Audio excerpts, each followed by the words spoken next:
Gra norte-americano Niterói, Rio de Janeiro, Brasil, 17 de dezembro de 1961. 503 mortes. A lona era feita de algodão revestido de parafina, material altamente inflamável. O incêndio foi criminoso.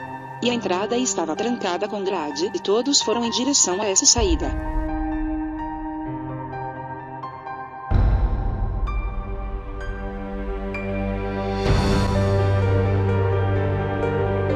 Edifício Andradas, São Paulo, Brasil, 24 de fevereiro de 1972. 16 mortes e 330 feridos. A sobrecarga no sistema elétrico. Iniciou-se o incêndio no segundo andar. Possuía escada de emergência, mas como o incêndio começou no segundo andar, não era possível utilizá-la. Possuía terraço onde as pessoas foram e conseguiram ser resgatadas de helicóptero.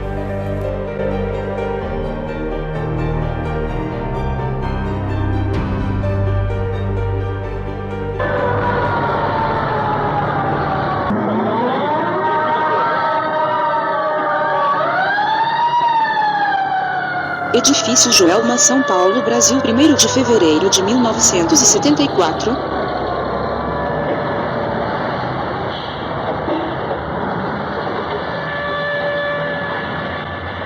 191 mortes, 300 feridos. O curto-circuito no ar-condicionado no 12º andar iniciou o incêndio,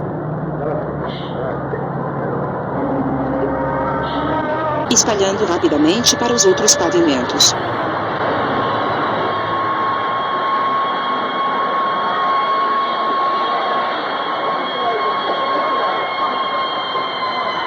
Não possuía terraço nem escadas de incêndio.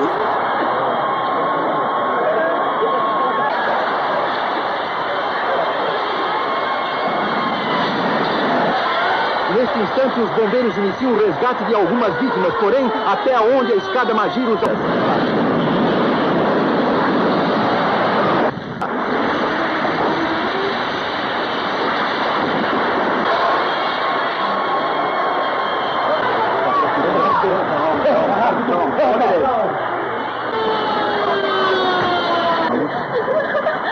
Graças a Deus vocês chegaram.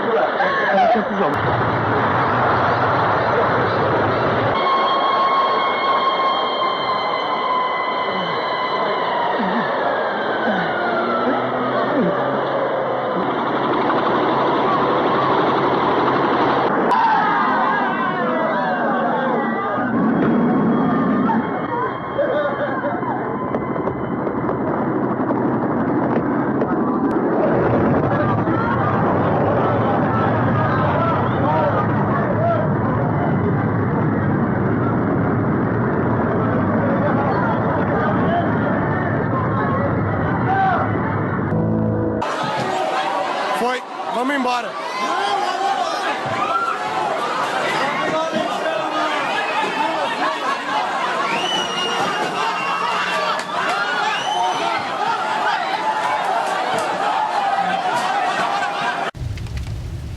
Boate Kiss, Santa Maria, Rio Grande do Sul, Brasil, 27 de janeiro de 2013.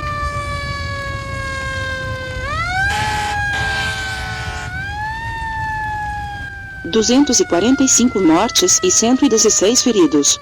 O artefato pirotécnico iniciou o incêndio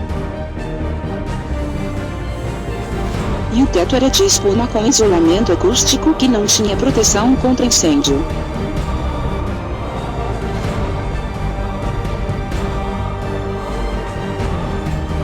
E os seguranças barraram a saída das pessoas.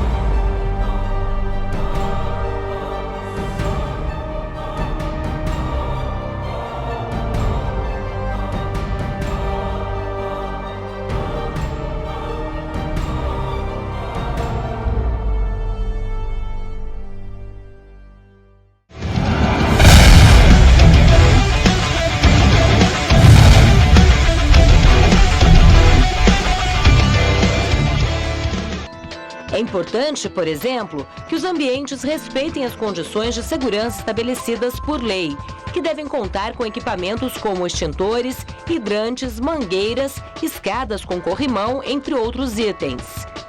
Pessoas devidamente treinadas também são fundamentais para controlar a ordem e evitar o pânico em caso de emergência.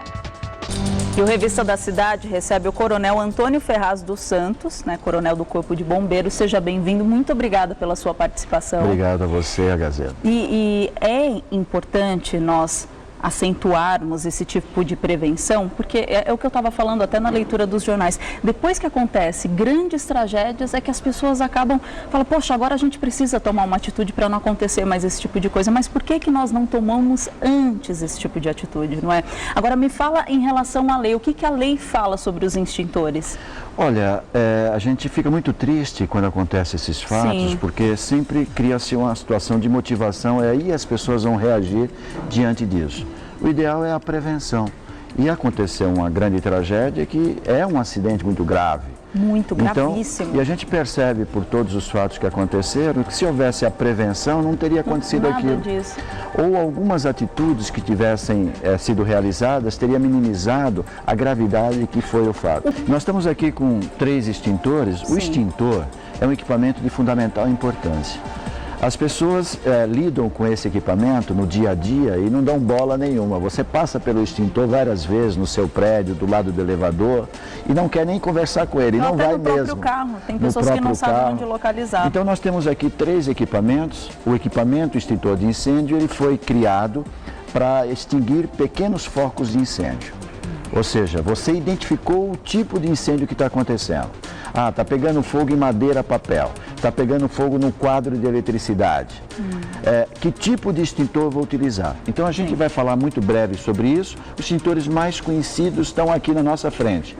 Eles estão através de um suporte, como esse aqui do meio, ou eles estão a 1,60 m do chão até o seu topo, num determinado local pré-estabelecido e devidamente sinalizado e desobstruído. Ele não pode estar atrás de uma porta, de um armário, de uma samambaia. Ele tem que ser totalmente visível. As pessoas, fácil o seu acesso e a sua visualização.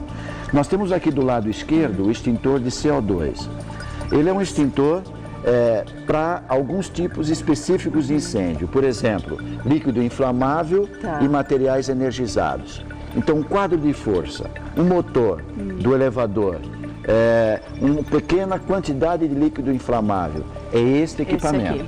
Ele tem a sua própria característica, o seu tamanho e esse equipamento que nós chamamos de difusor. Como eu já disse, todo extintor está numa parede, ele não está lá por acaso. As pessoas não podem mudar o extintor de um lugar para outro. Por uma questão de estética. Ele está previsto através de um projeto, de um profissional que identificou a necessidade daquele extintor estar ali. Por exemplo, você não pode ter uma distância maior do que 20 metros para alcançar um extintor. Eu estou aqui, o incêndio, por exemplo, está ali. Eu não posso estar a mais de 20 metros para alcançar esse extintor. Meu deslocamento e vir aqui. Você pega o extintor. Todo extintor, ele tem as suas identificações, os seus procedimentos, como vai usar, para que serve. Sim. Então, essa é a característica do extintor de CO2, para equipamentos energizados e líquidos inflamáveis. Todo extintor, ele tem um lacre, ou seja, é a prova que ele não foi utilizado. O extintor, a sua recarga, serve anualmente, deve ser recarregado. Anualmente? Anualmente. E ele tem prazo de validade? Prazo de validade, tanto o cilindro de 5 anos, como a carga de 1 ano. Mesmo que você não utilizou o extintor, você deve recarregá-lo anualmente. Você utilizou o extintor, rompeu o lacre, usou 5 segundos, leve para recarregá-lo. Você não deve devolvê-lo à parede. Ele deve estar sempre 100% para sua utilização. E os de carro também? É esse mesmo procedimento? Com certeza. Esse extintor que você está vendo, ele está num tripé. Ele poderia estar nesse tripé, a exemplo daquele, mas também na parede. Alto, já vi em muitos prédios. Então, de acordo com o layout da instalação, o bombeiro permite que seja colocado através de um tripé.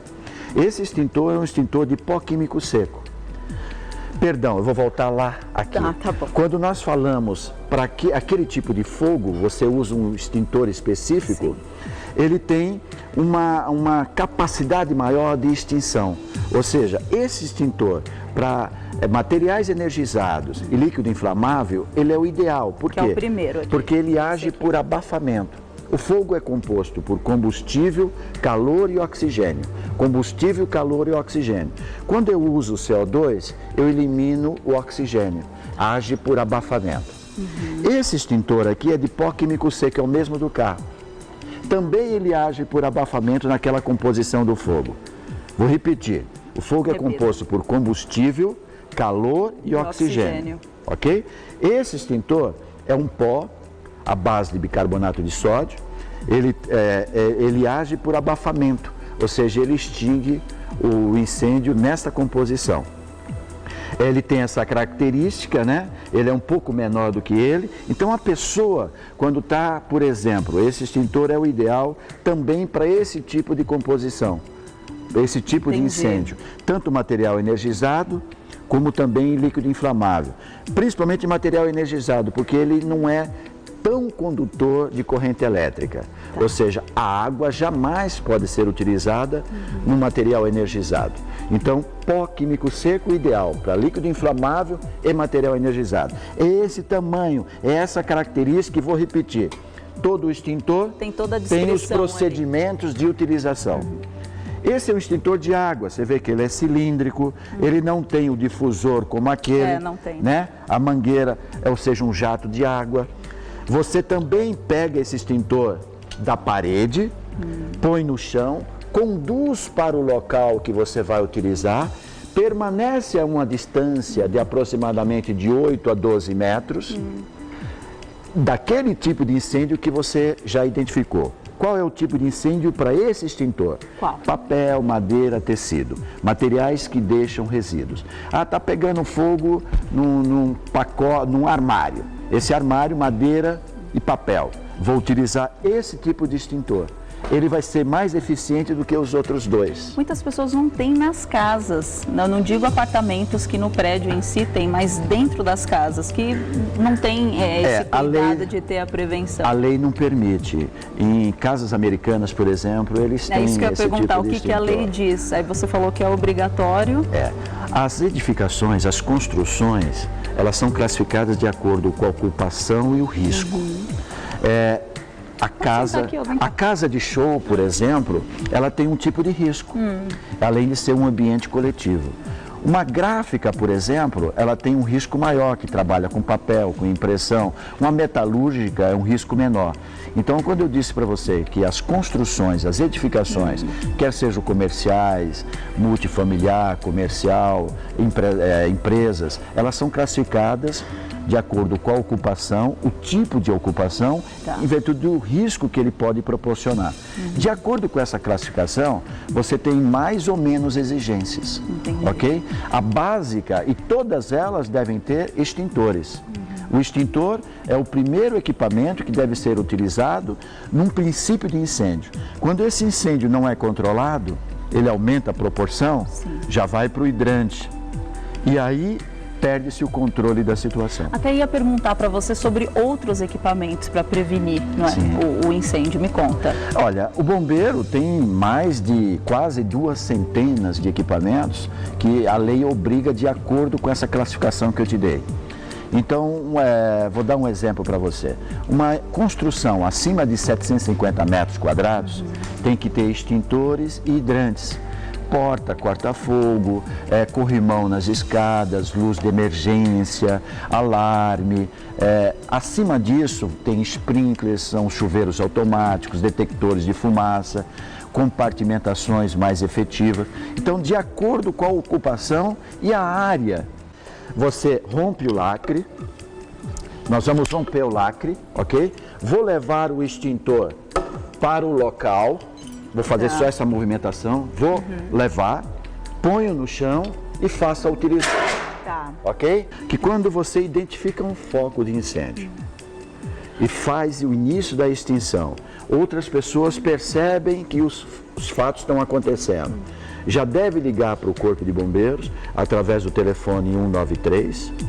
193 é o telefone do Corpo de Bombeiros, já fala o que está acontecendo e haverá um contato já direto, que muitas soluções de 60% a 80% são solucionados através dessa comunicação. Por telefone já, por telefone. A orientação toda. Tudo que você possa imaginar, inclusive salvamentos, atendimentos emergenciais, intervenções de primeiros socorros. Então, e aí já vai o socorro, você já vai se antecipando, porque essa intervenção é de fundamental importância.